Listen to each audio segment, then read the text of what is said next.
Hello and welcome to Huddersfield Town's post-match show in association with Sportsbroker. After a 1-1 draw with Brentford at the John Smith Stadium, to talk us through the action, I'm delighted to say I'm joined by former Huddersfield Town left-back Calum Woods and Mel Booth, who was formerly of the Huddersfield Examiner. How are you both? You okay? Yeah, great. Thanks for having me. Absolutely fine, Adam. Thanks. Yeah. Perfect. That's good to hear. Mel, I'll start with you. Ultimately, it was a good point and one that we'd have taken at the start of the game as well. Yeah, absolutely. I think we all thought a point would be a good one from this. Obviously, it takes us edges us that little bit further away from the danger line, and it's now 5 unbeaten. So that's a really good stat to take into the Norwich game away. We knew that Brentford would create chances. That's no surprise. Fortunately, only one of them went in, which is really good. It's another couple of points dropped from a winning position, unfortunately.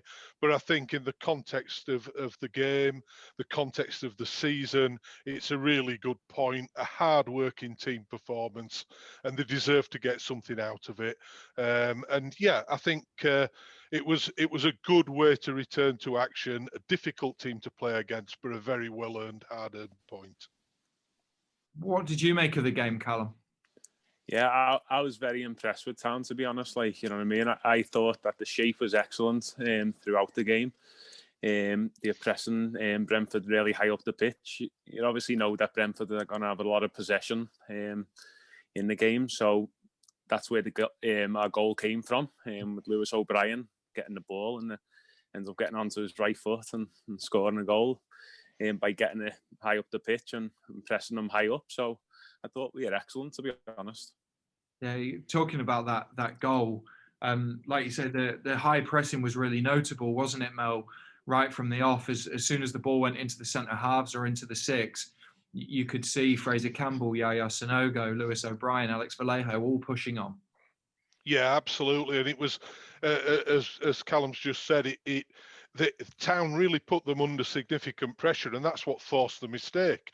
The keeper coming too far out helped, of course, because the first defender, he decided, I can't go that way, I've got to turn and try and get inside, but there was pressure on everywhere, and Vallejo did really, really well. And when it broke to Lewis, I thought it was great awareness, because obviously his right foot is not his natural foot, and he spotted the keeper herring back, and he's come back the other side. So it was a really clever finish, to be quite honest, from quite a distance, and he sort of passed the ball into the net very sensibly indeed. But yeah, the press was working really well, and it was a shame that Alex Vallejo had to go off, really, because him and Hogge had got it nailed down in there to start with in that first sort of 15-20 minutes, and Brentford were finding it really, really difficult to handle, and it was only after he went off that they came more into the game. Yeah, I'll come on to Alex in just a second. Mel touched upon it there, though, Callum, didn't he? Lewis O'Brien, when he received the ball after Alex Vallejo won it high up the pitch, I can imagine on the pitch, it's half a second, isn't it, where you look up and see where the goalkeeper is. And for Lewis to have the composure to do that and then place the shot as well as he did, it's excellent. Yeah, definitely, especially because it was on his right foot as well. You'd expect him to score if it was on his left foot, but with it being on his right foot, he's wrong-footed the keeper. The keeper can't really see it, and he's hit it hard and low, so it's went in, and it was an excellent finish from Lewis. And I actually thought Lewis was excellent all game. He was. I saw it on obviously Sky that he actually got man of the match, but he totally deserved it. Yeah, he was everywhere, wasn't he? He was. He just shows lots of energy. Like I was actually at Bradford with Lewis, when I was there for 6 months. So I obviously knew then, and that was before he'd actually really made an appearance for Town. So I knew he was going to be some player because I'd seen him every day in training and things, and he's improving all the time each season, and he really is going to be a top player. How much? Yeah, sorry, Adam. Yeah, just going to mention that season he had at Bradford, Callum really brought him on, because when he came back to Town, he immediately made an impact in the first team, and he just carried that on. You know, he's been fantastic since he got into the Town first team. Very rarely had an off game. Played different positions as well, even gone to left back and done well. And, you know, today was terrific. Just gave that energy and enthusiasm and that driving, running into spaces and always being willing to take the ball forward. And he caused Brentford all sorts of problems. They really didn't know how to pick him up and how to deal with him, did they? No, exactly, Mel. That's what I'm saying about him. He just shows so much energy and enthusiasm all the time. Every game he plays, he gives it 100%, like, no matter what game it is, and whether you're under pressure or whether you've got the ball. Lewis, he's an excellent player, and he's a player that you want in your team, definitely. I was going to say, Callum, how much has he come on since you were playing with him? He has. He's came on a lot, like, but you could always see his qualities. You could see he's technically very good. He's got a great engine. He's strong. He's powerful. He can get forward. He likes to tackle at times as well. So yeah, he can actually do anything. He's the sort of player who can actually go even higher as well, I think. Yeah, one of really good midfield options that we have at the moment. And Mel, you touched upon Alex Vallejo a few moments ago. Like you said, when he came off, we didn't quite look as secure, Marshall in the back four. No, indeed. I mean, you know, Brentford. I think it was Mbuenu who kept sort of peeling off and finding pockets of space, and all of a sudden we were finding it difficult then to pick them up. I mean, Backer's got he's got his own set of skills and what he brings to the game. They're obviously different to Alex Vallejo's, and it was just a shame that we'd settled so well in that first 15-20 minutes that they had to make a change. But it's one of those things. You know, Backer came on and did what he did, and eventually we got back and settled things down again. But you know, particularly the first half, I think Mbuenu was causing us problems, and they had a few little chances, didn't they? And then obviously we got to half time, and you're thinking that's great, you know, we can reset and rethink things here. But Brentford came out early onto the pitch for the second half, and then they obviously showed that intent. And you know, we were really a bit shell shocked at the start of the second half, and you know, they got the goal, they hit the post through Ivan Toney, wasn't it? Bounced back, and you know, it was a really difficult spell for us, and Brentford looked like they were going to sort of, you know, blast away from getting level and go on and take this game by the scruff of the neck, but we fought our way back into it and really stuck to our guns and stuck to them well. And it was, you know, it was a really good effort to get back into the game. Yeah, that goal could have been a really negative turning point, couldn't it, Callum? I can imagine when you're 1-0 up against a side that's flying high like Brentford are, pushing to be in the Premier League next year, when they score within the first 5 minutes of a game, it can really set you back.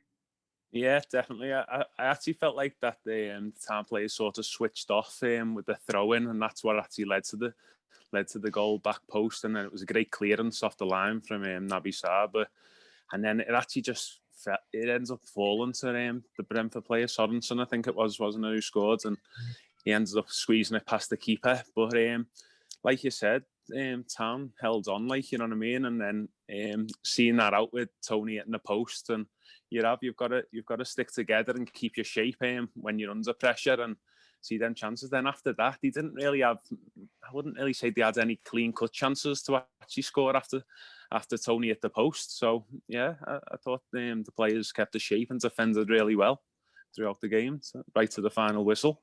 Yeah, I think Callum's right. I think we showed a lot of character and a lot of skill, and you know, getting Richard Stearman on was a good thing. I think he brought a bit of control there towards, you know, the latter part of the game, and that change that we made going to 3-5-2 with half an hour to play, I think was really beneficial. I thought, you know, like Callum said, Brentford really didn't. You know, they'd odd little bits of things, but they really didn't look like scoring. And it isn't as though Ryan's been making save after save after save. So yeah, it was a good solid response to them getting level. Yeah, for all the possession that Brentford had in the game and the attempts at goal, there wasn't actually that much in the game for them to have that much possession. So I agree with what you're saying, Mel. Yeah, and the change of shape cut the space, didn't it? You said Mbuemo, Tony, they were peeling off the centre half and finding the holes between the centre back and the full backs, and we nullified that, didn't we, by bringing Richard Stearman on? Yeah, absolutely. And I think, you know, nobody's going to have a go at Naby Sarr and Richard Keogh. I think they've done well through the game too. But, you know, I think making that change, you know, it was a sensible move at the right time. And sometimes we're not proactive enough in doing that type of thing. And I think today Carlos did exactly the right thing. And as Calum said, you know, there weren't chances. I think Ryan made a save from the guy who came on, Fosu, was it? Yeah. Made a save from him. But other than that, you know, we had chances too. I mean, Didi had a great chance when Sanogo put him through. And then obviously there's the questionable decision when Lewis went down in the box, looked to be bundled over. You've certainly seen those given. So, you know, we had a couple of good chances as well, maybe. Did you think that was a penalty, Callum? Some days you get them, some you don't. I honestly think that on another day, Lewis could have got the penalty, like, you know what I mean? But then they had a slight chance of a penalty when I think Sarr came off his hand as well. So it swings in roundabouts at times, doesn't it? Like, so they both didn't get given. So it's probably even at the end of the day. Yeah, I'll sit on the fence with that one. Absolutely, and that's the good thing about this, Mel, isn't it? 5 games unbeaten now, like you said. A few months ago, or at the start of 2021, we'd have conceded early and lost a game like this. When you're playing against high level opposition, you're competing, you're moving another point away from the relegation zone. There's loads of positives to take from this.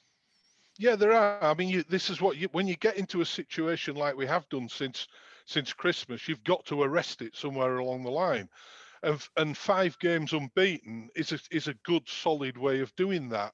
You know, there've been some good performances in and among, and there's been some very indifferent performances. You know, the Sheffield Wednesday game was a horrendous 90 minutes to watch, to be fair, and that's not just us, that's Sheffield Wednesday as well. But you know, you come into a match like today, you're playing against a very good team. Let's not forget, Brentford have been up there and banging away at it for a couple of seasons now. They're a very respected, talented team. They're big, they're mobile, they're going to cause you problems. And, you know, to come away with a point, I know we've been leading yet again, but to come away with a point is a really positive thing. And, you know, we went down to Norwich previously and surprised them, I think, in the promotion season, didn't we, when everyone was expecting us to get beaten. So the team have got the bit between the teeth. They're now going to take on the best team in the division, and you know, 5 games unbeaten, go and make it 6. That's all he needs to say to them, and get, you know, the same sort of effort and application, and you're not going to go far wrong. It's the way that we need to be picking off points at this time of the season. Yeah, absolutely. And just finally, Callum, how much can this result and going 5 games unbeaten just spur the lads on even more going into a really, really important stage of the year? Yeah, it's massive. Once you get them points on the board, and as you said, five games unbeaten now, going into the final games of the season, basically leading up to that, it's massive. It gives you the confidence boost of getting results and stuff, and then you just want to sort of turn some of them draws into wins as well, and that's when, if you stick together, it happens. It looks like there's a lot of team spirit. To me, watching the game, it looks like everyone's together and pulling the same way and stuff like that. So I can only actually see more points coming on the board in the next few games. And obviously it's going to be a tough game against Norwich, but as you've saw today, Town have held their own against Brentford, who were complete opposite directions of the table at the minute, you know what I mean? So looking at that today, I wouldn't have known Brentford were so high up in this table and Town so low, so, you know what I mean? So definitely look at the Norwich game and go there to get a result. I think that's a really good point that Callum's made there. You know, we did a good job on Brentford today. We really frustrated them, and you know, it's no mean feat to do that. the way that Brentford have been going this season. You know, they've got a guy up front who's scored 28 goals and 9 assists or something. You know, that's powerful play up front from a guy who's, you know, from Ivan Toney, who's, you know, to keep him off the score sheet. I think he'd scored in the previous 3 games. That's no mean feat in itself. But it was a good all-round team performance. And I think the good thing as well, Callum, is that we've got players coming back from injury as well. You know, that they're on the verge of coming back. People like Josh Karoma and Ronaldo Aarons, and, you know, these people are on the edge of being fit again, and that can only help when you're getting into, you know, a really busy spell of the season. Let's face it, we're back into the 3 games a week scenario, aren't we? Yeah, definitely, Mel. Like you said, with players coming back as well, and it's new signing as well. When Niasi is it from Everton as well. So if he can get fit and playing, like that could get you some goals at the end of the season as well. So that'd be massive. Yeah, absolutely. And before we wrap this up, Calum, we know you were out playing in India. What are you up to now, and what was that experience like? Yeah, the experience was great over there. I was over there with a team called East Bengal, who Robbie Fowler was the manager over there, and I was over there for just over 3 months, which was a great experience at this stage of my career and things. And I'm sort of obviously 34 now, coming to the end sort of my career, and I am looking to go into coaching and things. I think I've done my UEFA B license before I went over there, and I've done a bit of coaching over in India as well, which was great. It was a great experience, training, coaching and playing and stuff. So yeah, it's just one of them at the minute. I'm just waiting to see at the minute, but just enjoying a bit of time back with the family. Yeah, I can imagine that's good, and lots of exciting things to come as well, which is excellent to hear. Calum, Mel, thank you very much for joining us, and Town fans, thank you for watching.